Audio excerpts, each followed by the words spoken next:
आज का सत्संग कहानी एक भोले और सरल भक्त का है, जिसकी सरलता से खुश होकर राम जी को लक्ष्मण, सीता, हनुमान जी सहित आना पड़ा। एक गांव में एक बहुत ही ज्यादा खाने वाला व्यक्ति रहता था।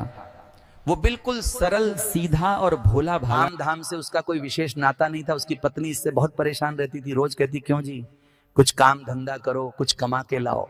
तो वो भोला आदमी पूछ बैठता, अरे ये कमाना क्या होता है, तुम ही बता दो। पत्नी समझ गई कि ये बिल्कुल एक नंबर का मूर्ख है। जबकि वो बहुत सीधा था, सरल था, भोला था। उसकी पत्नी उसे कम रोटी देने लग गई। उस बेचारे का पेट ही नहीं भरता हत्ता था। एक दिन उसके गांव में कुछ संत लोग आए।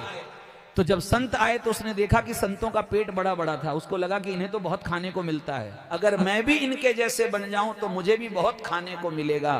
तो वह धैर्य से एक संत गुरुजी के पास गया और बोला, गुरुजी हमें भी अपनी टीम में शामिल कर लो। संत गुरुजी ने बोला, हमारी टीम में आके तो क्या करेगा? वो बोला, खाऊंगा। आप लोग अच्छा अच्छा खाते हैं, हम भी खाएंगे। गुरुजी जोर जोर से हंसने लगे और बोले, तुम्हें खाना मिलेगा लेकिन तुम्हें भजन गाने पड़ेंगे। उसने पूछा, भजन क्या होते हैं? गुरुजी ने कहा, राम राम सीताराम का जाप करो। अब वो सीताराम सीताराम बोलने लगा और संतों के संग चला गया। जहां संत जाते वो भी संतों के साथ में जाता।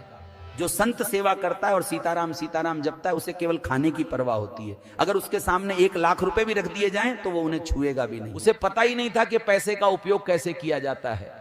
और उसको तो उसकी दाल रोटी से मतलब था, जब मिल जाए तब खूब पेट भर के खाता। और सीताराम सीताराम कहता रहता, साधु के संग चला जाता। जहां जहां साधु जाते पीछे पीछे उनके सामान उठा के चलता, सेवा करता।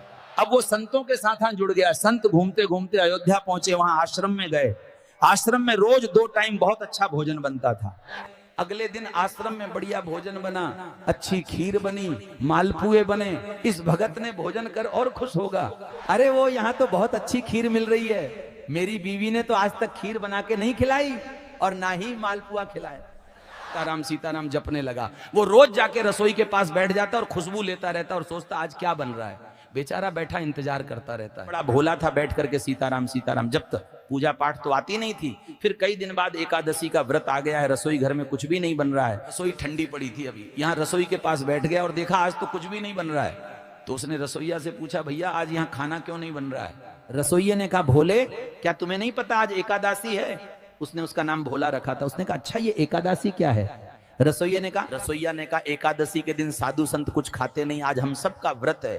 भोले ने कहा, व्रत क्या होता है बेटा? कुछ ना खाने का नाम ही व्रत है। तुरंत अपने गुरुजी के पास दौड़ लगा कर गया, गुरुजी आज तो हम भूखे मर जाएंगे। गुरुजी बोले, क्यों, क्या हुआ, बोल। आज कोई एकादशी नाम की बहन आई हुई है, वो कह रही है कि कोई आज भोजन नहीं खाएगा।